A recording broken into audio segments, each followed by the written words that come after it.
Hello guys, welcome to Xylem State Tamil channel. So, நம்ம Xylem State Tamil channel question of the day series start ஆகி அதுல important question discuss பண்ணிட்டு இருக்கோம். கரெக்டா?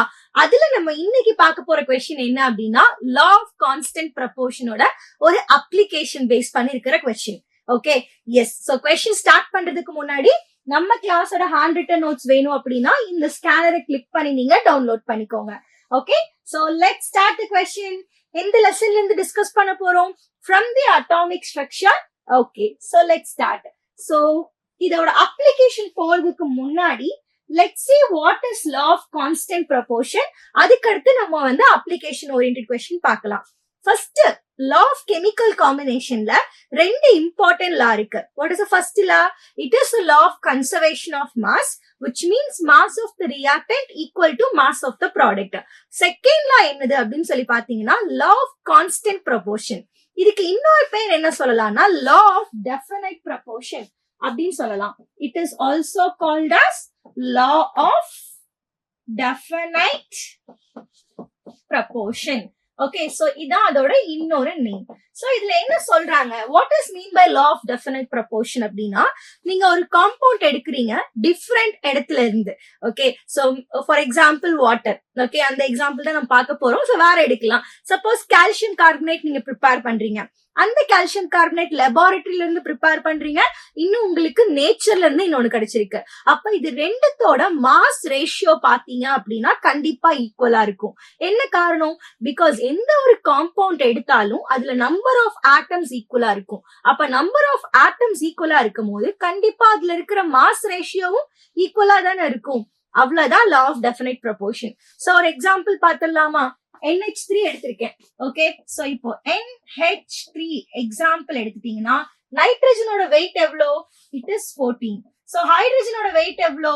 It is ஒரு ஹைட்ரஜனுக்கு பாத்தீங்க அப்படின்னா இட் இஸ் 1. அப்ப 3 ஹைட்ரஜனா இருக்கும் போது இட் இஸ் 3. கரெக்டா? சோ நைட்ரஜனோட ஒரு வெயிட் 14 அண்ட் 3 ஹைட்ரஜனுக்கு 3. அப்போ எந்த ஒரு அமோனியா எடுத்தீங்க, ஃபார் எக்ஸாம்பிள் நேச்சர்ல இருந்தாலும் ஓகே, லேப்ல இருந்து ப்ரிப்பேர் பண்ணாலும் ஓகே, ஒரு எங்க இருந்து எடுத்தாலும் கண்டிப்பா அந்த 14:3 அந்த ரேஷியோ நம்மளுக்கு மாறவே மாறாது.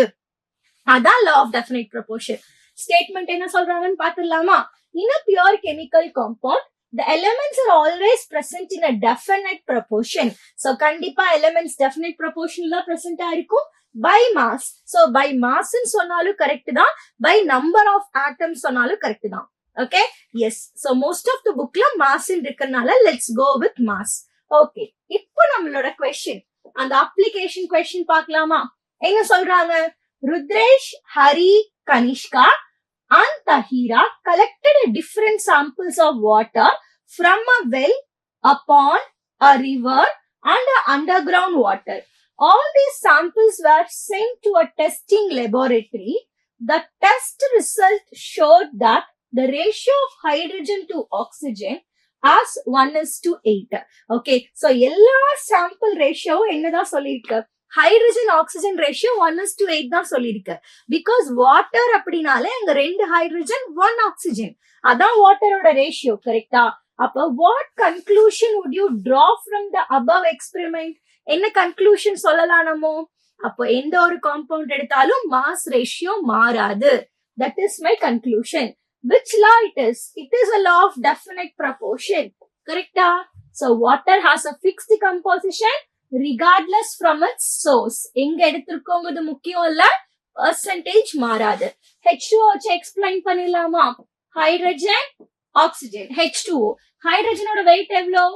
1, 2 hydrogen, so it is 2:16 because ஆக்சிஜனுக்கு 16. So இது ரெண்டுத்தையும் கேன்சல் பண்ணி சிம்பிளஸ்ட் ரேஷியோ பார்க்கும் போது 1:8.